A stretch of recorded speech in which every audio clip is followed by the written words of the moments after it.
নমস্কার বন্ধুরা, মিনুর রান্নাঘরে আপনাদের স্বাগত। চলে এলাম নতুন একটা ভিডিও নিয়ে। আজকের আমি একটা বাঁধাকপি আর এখানে একটা ক্যাপসিকাম নিয়ে নিয়েছি।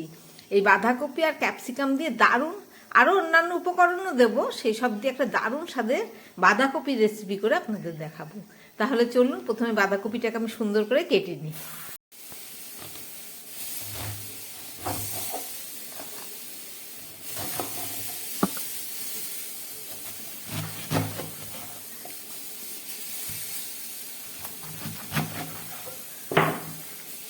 বাঁধাকপিটাকে আমি 4 টুকরো করে নিলাম।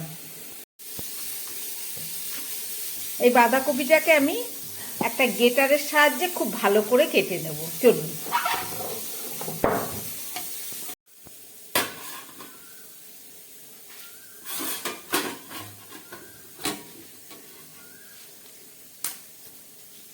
এক টুকরো বাঁধাকপি প্রথমে নিয়ে নিলাম, নিয়ে একটা বাটির উপরে গ্রেটারটাকে রেখে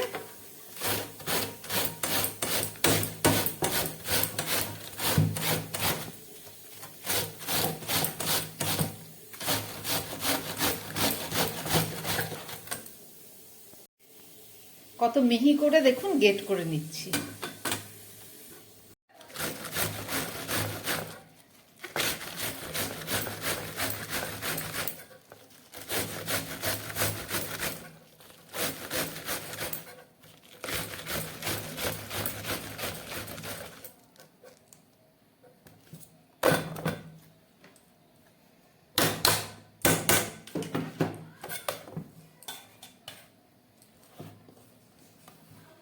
দেখুন কত সুন্দর হয়েছে, মিহি একদম।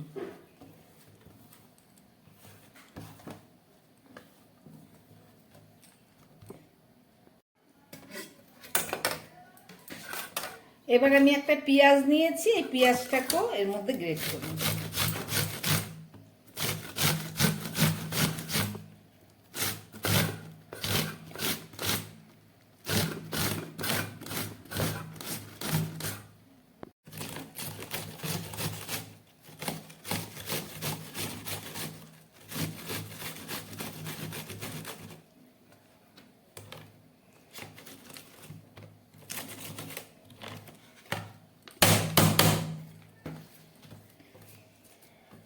পেঁয়াজটাকেও আমি এর সঙ্গে গ্রেট করে নিলাম।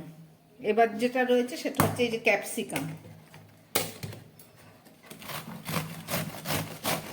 একটা গোটা ক্যাপসিকাম নিয়েছি, হাফটা দেব আমি। হাফটাকে গ্রেটারের সাহায্যে একদম মিহি করে কেটে নিচ্ছি।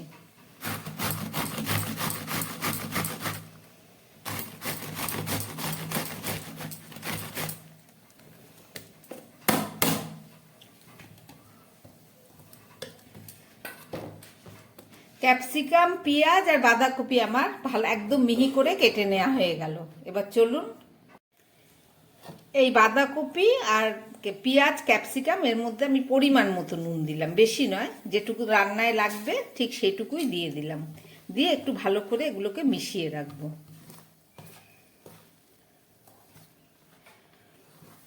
এক্সট্রা জল যেটা থাকবে সেটা বেরিয়ে যাবে।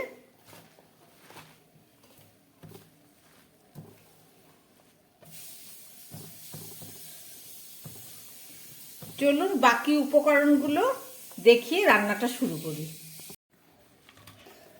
কেটে রাখা বাঁধাকপি, ক্যাপসিকাম আর পেঁয়াজটা আমি একটা ফুটো থালার মধ্যে নিয়ে নিলাম। এবার এর থেকে কিছুটা জল আমি চিপে বের করে নেব।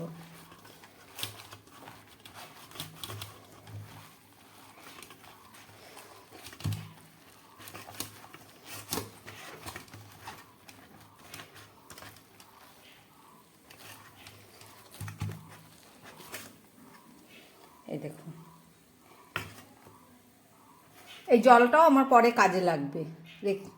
বাঁধাকপি রান্নার জন্য একটা কড়াই বসিয়ে দিয়েছি, তার মধ্যে দিয়ে দিচ্ছি পরিমাণ মতো তেল। এখানে সর্ষের তেল দিলাম, দিয়ে দিচ্ছি একটু এলাচ আর লবঙ্গ, সঙ্গে দিয়ে দিচ্ছি একটু তেজপাতা, আর দিয়ে দিচ্ছি গোটা জিরে ফোড়ন।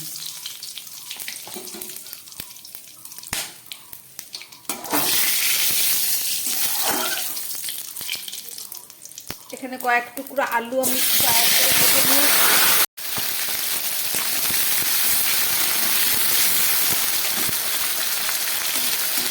এবার এই আলুটাকে আমি একটু ভালো করে ভেজে নেব।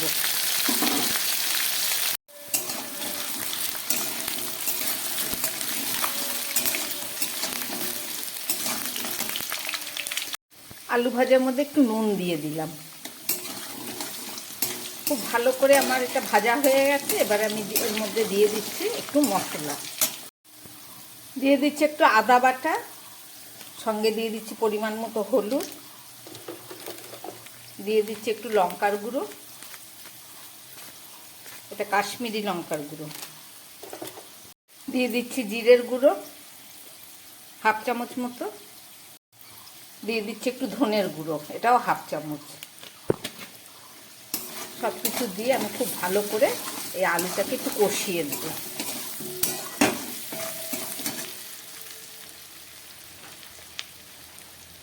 সঙ্গে আমি কিছুটা মটরশুঁটিও দিয়ে দিলাম।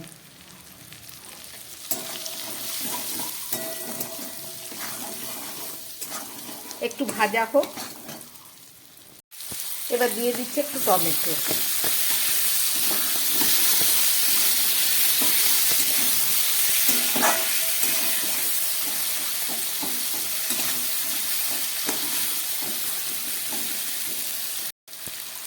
একটু জল দিয়ে কষাবো। এখানে আমি এই যে বাঁধাকপির যে জলটা বেরিয়েছে, পেঁয়াজ, বাঁধাকপি আর ক্যাপসিকামের জলটা, সেটা দিয়ে আমি খুব ভালো করে কষাচ্ছি।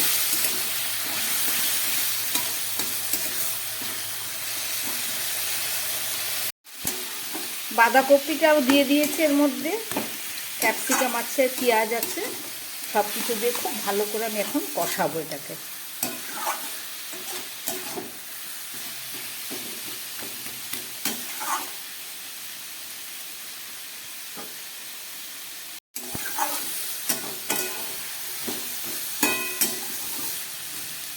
এবারে আমি গ্যাসটা কম করে একটা ঢাকা দিয়ে দিচ্ছি। 3-4 মিনিট অন্তর অন্তর দুবার নাড়বো। এখন রান্নাটা হোক, ফেরত এসে দেখাচ্ছি। ঢাকাটা খুলছি। গ্যাসটাকে একটু মিডিয়ামে করে দিলাম, একদম কমানো ছিল। দেখুন আলুগুলো পুরো সিদ্ধ হয়ে গেছে। টমেটো, আলু, মটরশুঁটি, বাঁধাকপি সবই আমার প্রায় সিদ্ধ হয়ে গেছে। এবারে আমি এই তরকারির মধ্যে যেটা দেবো সেটা হচ্ছে একটু ম্যাগি মশলা। এই যে খুব সামান্য একটু ম্যাগি মশলা দিচ্ছি, কেননা পেঁয়াজ দেওয়া আছে, খেতে খুব টেস্ট হবে।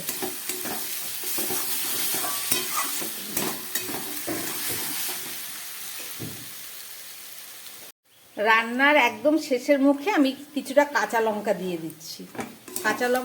কাঁচা লঙ্কার গন্ধটা খুব সুন্দর একটা স্বাদ এনে দেবে।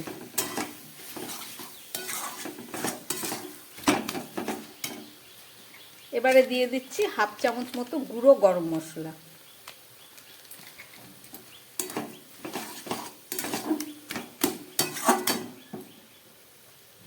সব শেষে দিয়ে দিচ্ছি আমি একটু চিনি।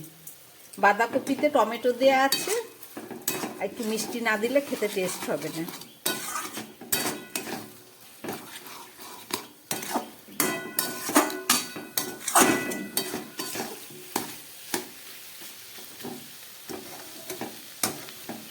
রান্নাটা আমার একদম রেডি। এবার আমি একটা ঢাকা দিয়ে দিচ্ছি, 2 মিনিট পরে ফেরত এসে দেখাচ্ছি।